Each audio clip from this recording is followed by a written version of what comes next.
Hola, somos el equipo 1 y al día de hoy vamos a presentar nuestro proyecto final, que consistía en replicar el trabajo de un artículo científico o paper.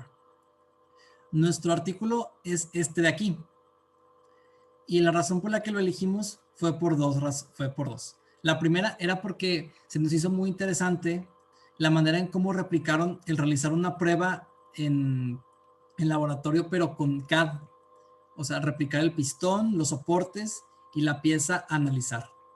Y la segunda fue porque, como utilizaban diversos materiales, podíamos aplicar conocimientos que vimos tanto en mecánica como en tecnología de materiales.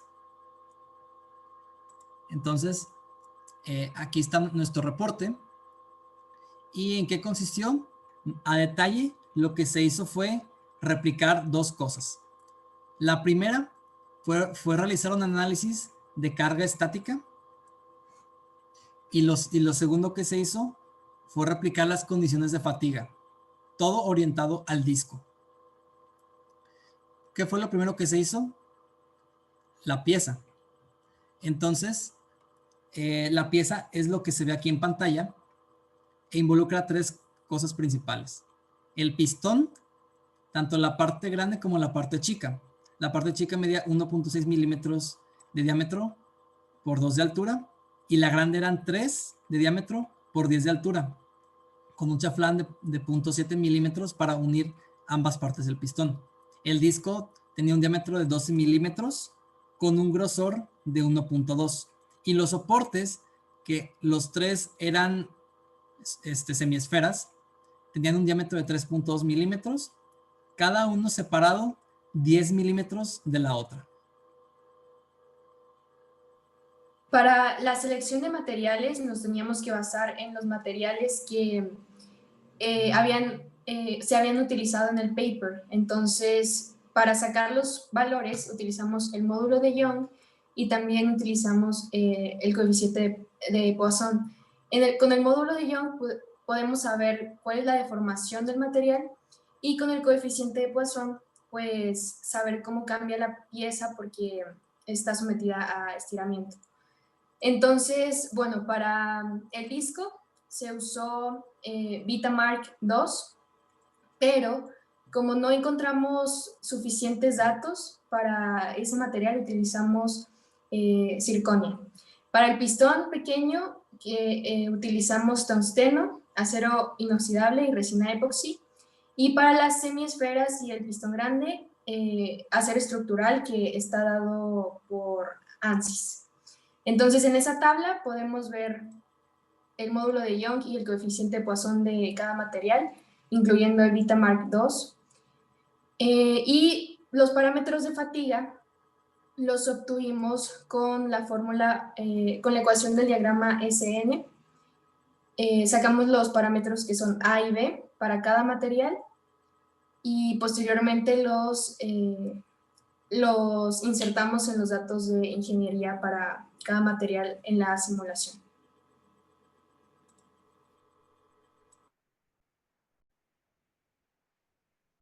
Para la malla utilizamos una malla de 0.4 milímetros para el disco y las semiesferas, y para el pistón pequeño usamos 2 milímetros y para el grande usamos 1.8 milímetros.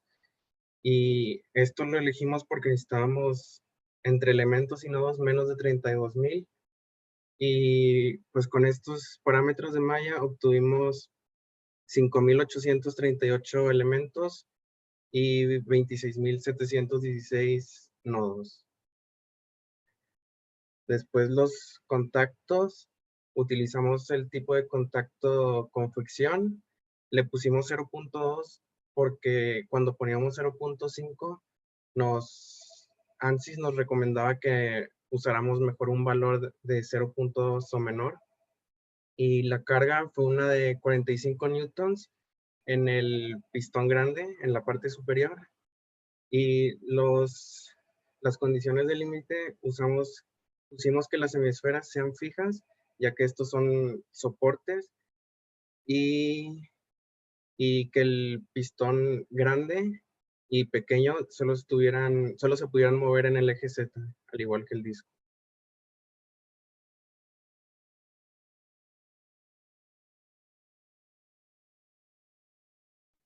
En los resultados del análisis estático se obtuvo que los esfuerzos equivalentes en el centro de los discos fueron muy similares a los establecidos en el artículo. El error fue en promedio de 6.13% y se utilizaron pues los pistones de tungsteno, acero inoxidable y resina epoxi, como se puede mostrar en las imágenes. Y para el análisis de fatiga, la simulación se hizo con un disco de siliconia y los pistones se hicieron de los 3 materiales ya mencionados anteriormente y tuvo una vida de mínimo 1.000.000 de ciclos, que es lo mismo que pues una vida infinita. Aquí se pueden mostrar los 3 materiales de y de los pistones. Así que en conclusión, pues los resultados del análisis estático fueron muy similares y se obtuvo pues el porcentaje de error promedio de 6.13%, pero los resultados del análisis de fatiga no pudo compararse en realidad porque se utilizó zirconia debido a que no pudimos encontrar información suficiente para utilizar el Vitamark II.